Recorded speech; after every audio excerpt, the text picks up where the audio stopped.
here we have the game number 3, the deciding game for FuBaR. He needs to beat this, but in the right part of this map, we have our Protoss player being up 2-0, needing only one more game to finish this. Give it up for ProxyPanda. Can we switch? Can I take the Zerg now? Yeah, of course. Oh, I'll grab the Zerg. And down in the lower corner, I think FuBaR needs a little... of course, he's got his headphones on, so he can't hear you. But let's give him some mental support. Give it up for FuBaR! Did I hear boos there? No, it's just probably me. No, I can't have heard boos. This is KTH. We're mannered people. Yeah. Seriously. Yeah, so what do we think? I mean, FuBaR... We've seen these series before, everywhere, of course, but as well at University Star League, we've seen these series taken into game number 3 with someone leading with 2 games up and the other player just swapping this around, figuring the player out. But the question is a little, how do you figure ProxyPanda out here? He doesn't have more than just game 1 to go on, because game 2 never really got that far. Yeah, and I actually don't know, because these players claiming one of them knows everything and the other one saying that he knows nothing. I think we've got 2 players that are playing excellent mind games on each other on the more social side of things. And yeah, ProxyPanda really got that statistic part. He nailed that coffin, man. Yeah, and he's going... I think this is so risky, going for a Nexus first, the 3rd game in a row. And I don't know if FuBaR has actually scouted this out every game, but, I mean, if he goes for it 2 times in a row, 3 times, I mean, you should punish it. At least with a 10 pool, 11 pool, or something. Yeah, something like that. I mean, I don't think that's too bad from ProxyPanda's side. I mean, he's up 2 games, and if he manages to get that, there's still a quite high possibility that would get that early Nexus out. And if he does manage to get that out, then of course he has a small lead. And I mean, he can afford to be punished for it at this point. Yeah, and I don't know. I mean, being up 2 games, I think he's really comfortable. Yeah. And he could just opt to go for a Dark Shrine Rush if I were him, to BM. Just to BM. Oh, that would be so unmannered. But then again, he proxied mana twice. What can we really expect, man, from ProxyPanda? I mean, he is the what can I say? Panda. Yeah, he's a gangster, I tell you. I mean, look at him. He got that manly beard going on. Yeah, he's got that man beard going on. You can't really neglect people with manly beard. That's true. You can't neglect people with manly beards and zebra suits. It's very hard to do. That is so true. That is so true. And right now we see the gases coming down. 2 of them here, of course, ProxyPanda. And we see the 3rd coming up as well, just scouted by that probe. And it looks like quite a straightforward game. So what do you think about ProxyPanda? What he's gonna do now? I mean, as long as he keeps chrono boosting out workers, I'm not worried for an all-in of any sorts. But I mean, he could just opt to go for something really interesting, or just go for that immortal push again. Yeah. Because I mean, it's stable, it's good, and at this, I mean, if you look at the natural of FuBaR, we have there's 3 force fields to cut that off. Yeah. And if we look at the ramp at his 3rd, we got 3 force fields, or perhaps 4, I'm thinking to cut 4. that off. Yeah. And as well, so he can really tuck himself in there. Of course, you can take out the rocks, but that'll take you a while as well, and you need quite a lot of units to do that. Oh, FuBaR doing quite a big mistake here at ProxyPanda's front. He should be a little bit closer to his wall-in to scout out if there is chrono boost going out into that forge. Oh. I'm thinking the pressure is getting to him a little, and we have a sentry coming out there, and the robo coming down as well. So, well, of course, that doesn't mean the robo is quite useful for all types of strategies, of course. But the +1 coming down there, the robo and a sentry, it looking a little something like the same thing again. Yeah, and I mean, it's just stable. The robo facility is an excellent facility to have if you want to expand, if you want to push. If you want a facility, that's the facility, man. Yeah, we got to facilitate that facility. Yes. And I mean, it's good to expand upon, it's good to push with, it's good to defend with. Yeah. It's just a good all-around structure to have this at this time of the game. It's true. I mean, it takes you anywhere you want to go. And let's see what he's getting out of that robo as well. when they come. And we have the 3 gateways and the scout again. Just the same, looking exactly the same after. And after this scout, he's going to opt to try to take out those overlords with something, I believe. I'm sure we're going to see the sentries move out. Or not. Oh, we have a Warp Prism coming out. And Hallucination. And Hallucination. This is going to be interesting. He has something quite funky going on. I believe he's going to lift those sentries and try to force field the ramp, the main ramp of FuBaR. And this is excellent if it goes unscouted. Yeah. And it's less excellent if you get intercepted. And he's not mining gas out of his natural. This is a huge mistake if he actually wants those gas geysers. He hasn't mined anything out of it. That's very interesting, actually. He doesn't have his second one, doesn't mine the first one. So the question is what he's going to do behind this. And there we have the 4 gateways. So this is going to be a sentry drop, I think. And following up with a large warp-in, of course, with all those sentries. Oh my god, how many gateways is that? 1, 2, 3, 4, 5. 9 gateways. That's just a lot of zealots, right?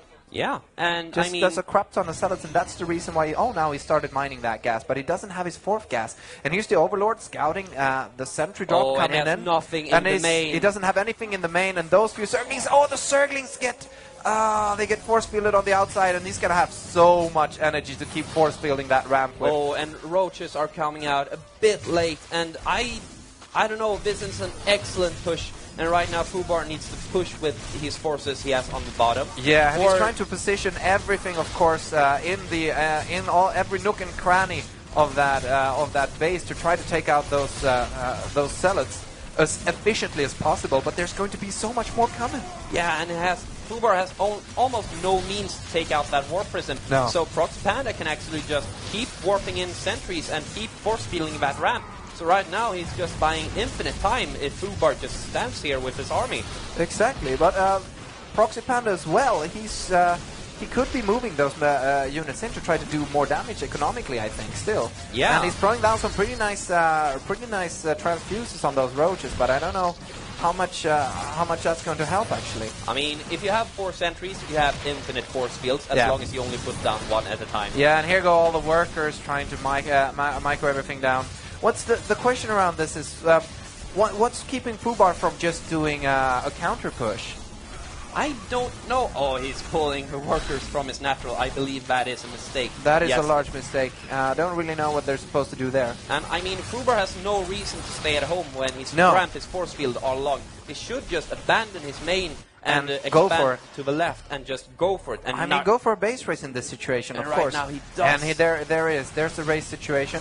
And of course that main base is going to go down, and he manages to get a few workers, a few units up the ramp, and he's going to be able to take out a few sentries. It's not going to help much, but a little something. And there's a lot of spine crawlers going down there, so now he's just going for the counterattack, building up the spine crawlers to keep his natural as safe as possible. Yeah, and pushing into the wall-in of ProxyPanda. This is an excellent move, and ProxyPanda microing a bit and is very late on that force field. And I think this might have just lost him his natural. I think so as well. I don't really see what he's going to do with it. There's an Immortal there, but that's going to get focused down very quickly. And here come the workers, and they're trying to get... His units can't get down the ramp. There's too many spine crawlers and roaches there, so FuBaR looking really good right now. He's taking out so many workers. Yeah, and ProxyPanda can't push down into FuBaR's natural. There's too many spies and there's roaches as well. Yeah, so he's really actually taking this back, and he's got a lot of workers still around. He's got 26 to 27 as of right now. 27 he's got, and ProxyPanda is at 26. Is doing nice and well, and he's going to be able to take out that natural. FuBaR's natural, there's some action going on with Zealot. And oh my god, this is so big. And he could warp into FuBaR's third as well with that Warp Prism. And I mean, FuBaR is just going home with half of his roach force. Exactly, he's bringing a bunch of roaches home, and he has a few roaches there as well, together with the spine crawlers that very low on HP though. But together with the workers, he should be able to take this down. And that Queen is just going to town on the Warp Prism, wanting it to get it out of there, of course. And there's a few warp-ins in the third as well. It seems like chasing away all those workers, but there's a bunch of roaches there to clean that up. Yeah. And, this might look close, but FuBaR is actually... I mean, he has equal amounts of workers. There are 4 in the advantage of ProxyPanda. Yeah. And he is up 1 base. but if he just push with this force of roaches Yeah. and takes out the pylons, Yes. putting ProxyPanda even further back, Yeah. this is just, it's meaningless. That- we that- go back to some kind of 4-gate scenario. Yeah, exactly. That Warp Prism is in a bad neighborhood, man. It had a few roaches just hanging around saying, come on, warp me, warp me. Yeah, And there we go. Those warpings are going to be taken out very quickly, exactly. Can't really do much. And the Queen comes there to chase that out as well. And he's taking out everything as he can in natural as well. You were talking about pushing. Do you think he should push? No. No, definitely there not. are too many sentries at the top of the ramp, Yeah. and I think he should just go and expand and get more ahead. I think so. I think so very much too. He's at 90 supply now against 52. And, there's Stalker's trying to be warped in here on the high ground, but he's got roaches there to take care of those. Yeah, but do you know what? What? When behind Dark Shrine, and I That think is we're going to get that true. down any second now, because the Twilight Council just finished. There we go, and there's a lot of gas lined up, and there we have the Dark Shrine. So, but there's spores at the same time as we're talking about this coming up for FuBaR, so I think FuBar's been watching, who's it, Tasteless? No, Artosis says that. Artosis says that. Perhaps. When behind Dark Shrine, that's Artosis one, right? I believe that's everyone. I mean, that's everyone in the world. Everyone in the world, but someone has to start it. I think that was Artosis. Yeah, but I mean, FuBaR has the best position available. He has spores at his natural, he has spores at his third, and as soon as possible, I believe he's going to put down a spore at his fourth location as well. Yeah, of course. Yeah, that of course. There's retaking his first base and taking another base at the same time. This is exactly what he should do. Just build up that Zerg economy. We have some action at the third of FuBaR, but this isn't really viable at this point. No. FuBaR has so much roaches and is ahead in so much army supply right now. So, and I mean, ProxyPanda doing the correct thing, expanding again, but I believe that FuBaR scouted the Dark Templar Shrine. Yeah, he scouted the Dark Shrine. He knows it's coming up. So, you know, there's really not much damage that ProxyPanda can do with it. And he's moving out with a bunch of roaches, seeing as ProxyPanda is going to take his natural again. He might as well try to keep that down. I mean, if he just keeps this down... Ooh, and there's a bunch of Dark Templars warped in, just running past the fourth, which is the only one with no spore crawlers, I think. One going into the third base. Whoa, here we go. The screen goes down in the room, but don't worry, people on the stream can still see it. Yeah. There you go, suckers. It's when our production guy doesn't do much for time. He's enjoying the game. There's a screensaver for some reason. We have ProxyPanda going into the main of FuBaR with his Dark Templars, and we have one Dark Templar just sitting outside of a natural, while FuBaR pushing into the natural. Exactly, FuBaR is pushing in. He's taking everything out. There was nothing those force fields could have done, and for some reason he's turning around. That was a manner turn as ProxyPanda goes, GG, well played. And we have a 2-1 situation. Yeah. That's nice. I told you that he was turn this around. I always believed in FuBaR, man. Yeah, I mean, that was an excellent decision-making in that situation. That is true. Just retaking his main, taking a fourth, and just stabilizing his worker count. And exactly, excellent play. He looked a little, uncertain actually there for a while, running all those workers up against the force fields and just hanging around out there. But you know, he waited long enough to get a nice army to actually do the running into the natural of ProxyPanda. Because the point is, if he would have tried to do the counter too early, then ProxyPanda could have just done a bunch of warp-ins as well and kept that too with force fields. Yeah, and I mean, this is such a good series. Yep. This is University Star League. This is the final event of this year, and I mean, these players are really stepping it up. Yeah, I'm thinking we're going to see 2 good games here as well, because FuBaR has stepped its game up, and he noticed that, you know, you can take ProxyPanda out, so hopefully he's gained a little confidence. Yeah, and this could just be the momentum that he needs to push into the fourth game right now and just take it to a 2-2 standpoint.